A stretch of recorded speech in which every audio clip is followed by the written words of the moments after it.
Dunia ini cirinya al-makanul musibah. Dunia ini tempat musibah, tempat ujian. Allahu Akbar. 3 bulan kebelakang barangkali kita sedang diuji dengan sebuah wabah penyakit yang bahkan di beberapa negara sudah menjadi musuh yang sangat nyata. Di Indonesia di waktu yang dekat ini sudah menjadi peringatan dari pemerintah terkait dengan penyakit ini. Ini musibah. Dan memang dunia tempatnya. Terus Ustadz, haruskah kita takut? Enggak. Haruskah kita gelisah? Enggak. Haruskah kita panik? Biasa saja. Apa yang kita panikkan? Kematiankah? Bukankah setiap orang pasti akan mati? Bukankah setiap kita pasti akan menjemput yang namanya kematian? Orang beriman itu tidak takut mati. Orang beriman tidak cari mati. Orang beriman tidak gelisah dengan mati. Justru orang beriman membuat persiapan-persiapan terbaik untuk menghadapi kematian. Maka mohon maaf lahir batin, virus corona barangkali ini cara Allah untuk ngingetin manusia bahwa kita semua akan kembali kepada Allah Subhanahu wa taala. Walanabluwannakum bisyai'in minal khaufi wal ju'i wa naqsi minal amwal wal anfusi was samarati wa basyirus sabirin. Tugas kita hanya sabar menghadapinya. Bagaimana cara sabarnya? Tentu ikhtiar. Bagaimana Kemenkes memberikan peringatan kepada kita barangkali? Rajin cuci tangan di waktu yang sekarang dengan sabun. Yang sakit, yang batuk, yang pilek menggunakan masker. Kurangin bersentuhan dengan orang-orang yang sekiranya sedang punya penyakit. Itu kan ikhtiar dunia. Tapi ikhtiar akhiratnya jangan lupa. Apa itu? Alladzina idza asobathum musibah qalu inna lillahi wa inna ilaihi rajiun. Apa maknanya? Kembalikan sama Allah. Kullu da'in dawaun. Setiap penyakit ada obatnya. Dan obat yang paling mujarab, obat yang paling tangguh, obat yang paling hebat, obat yang datang dari Allah Subhanahu wa taala. Zikir pagi dan petang. Bahkan barangkali mungkin hadirin sudah tahu doa khusus yang Nabi ajarkan berangkat dari hadis Abu Daud ketika kita mendapatkan virus penyakit yang berbahaya.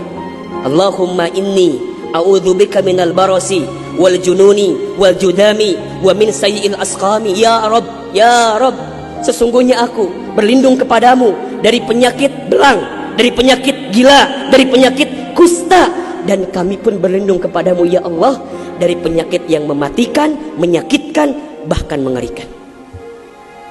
Serahkan semuanya sama Allah. Dunia ini memang tempat musibah.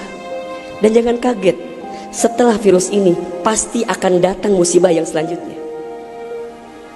Kemarin di Sukabumi baru gempa. Sebelumnya ada lagi longsor. Sebelumnya banjir. Memang tempatnya ujian, tempatnya musibah. Mohon maaf kalau kita hidup di dunia gak mau dikasih musibah, jangan hidup di dunia. Memang itu cirinya. Maka lihat ciri yang keempat. Apa itu Ustaz? Dunia ini al-makanul ibadah. Dunia tempat ibadah. Orang akan semakin kuat menghadapi setiap musibah jika baik ibadahnya. Semakin hebat ibadahnya, semakin kuat hati untuk menghadapi setiap ujian itu.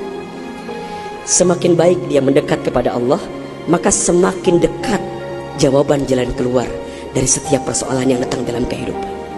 Maka lihat surat Al-Mulk ayat 2. Alladzi khalaqal mauta wal hayata liyabluwakum ayyukum ahsanu amala wa huwal azizul ghafur. Dialah Allah yang menjadikan kematian dan kehidupan. Bahasa lainnya, dialah Allah yang menguji kita dengan sesuatu yang menyedihkan dan yang membahagiakan. Sebagai apa? Liyabluwakum, sebagai ujian untuk kamu sekalian. Apa yang Allah lihat? Mohon maaf, yang Allah lihat bukan ujiannya, tapi yang Allah lihat adalah ayyukum ahsanu amala. Siapa yang paling hebat menyikapi setiap ujian itu. Kalau di antara kita di sini ada yang sedang ikutan tes seleksi kemudian gak lolos, jangan salahkan soalnya, karena yang salah bukan soal, pasti yang salah adalah jawabannya. Kalau sekarang ada di antara kita yang sedang dilanda musibah, ujian, mungkin di rumah tangganya, mungkin di keluarganya, mungkin di usahanya, mungkin di kerjaannya, mungkin di bisnisnya, jangan mengeluh. Karena Allah tidak mungkin memberikan beban kepada kita kecuali sesuai kemampuan kita. Corona didatangkan ke kita bukan tanpa sebab. Karena Allah paham kita bisa mengantisipasinya, kita paham bisa menghadapinya. Cuman ayyukum ahsanu amala, siapa yang mampu menjadi pribadi yang lebih baik di hadapan Allah dengan ujian yang datang ini. Mohon maaf kalau dengan virus corona ini tidak membuat kita semakin dekat dengan Allah. Butuh virus macam apa lagi yang akan membuat kita termotivasi untuk semakin mendekat kepada Allah? Kalau dengan banjir, dengan longsor, dengan tsunami tak membuat kita semakin dekat dengan Allah, maka butuh cara apa lagi yang akan Allah berikan kepada kita agar kemudian kita semakin ingat dengan Allah Subhanahu wa ta'ala. Mudah-mudahan ini bisa menjadi pelajaran yang membuat kita semakin tenang, semakin yakin menjalani kehidupan dunia. Dunia ini singkat, dunia ini permainan, dunia ini tempat musibah, dunia ini tempat ibadah.